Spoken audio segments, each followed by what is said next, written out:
এজেএফবি এর 18 বছর পূর্তিতে রাজধানীর কৃষিবিদ ইনস্টিটিউট অডিটোরিয়ামে অনুষ্ঠিত হল এজেএফবি অ্যাওয়ার্ড 2025।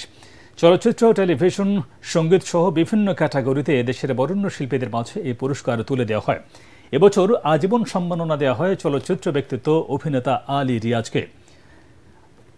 আলী রাজকে। বিশেষ সম্মাননা লাভ করেন টেলিভিশন ব্যক্তিত্ব এটিএন বাংলা ও এটিএন নিউজের চেয়ারম্যান ডক্টর মাহফুজ রহমান। তার পক্ষে সম্মাননাটি গ্রহণ করেন এটিএন বাংলার অনুষ্ঠান ও সম্প্রচার বিভাগের প্রধান তাশিক আহমেদ। এছাড়া সংবাদ উপস্থাপনায় পুরস্কার পান এটিএন বাংলার জ্যেষ্ঠ সংবাদ উপস্থাপক ভাবনা আহমেদ ও ফাতিহা শাফি। নারী উদ্যোক্তা হিসেবে পুরস্কার পান শারমিন সুলতানা। অনুষ্ঠানে অতিথি হিসেবে উপস্থিত থেকে পুরস্কার তুলে দেন জাসাস এর যুগ্ম আহ্বায়ক লিয়াকত আলী, চিত্রনায়ক ডি.এ. তায়েব, চিত্রনায়ক নীরব হোসেন, অনুষ্ঠানের আহ্বায়ক শাওন আশরাফ সহ অনেকে। সবশেষ মনোজ্ঞ সাংস্কৃতিক পরিবেশনার আয়োজন করা হয়। অনুষ্ঠানের মিডিয়া পার্টনার ছিল এটিএন বাংলা।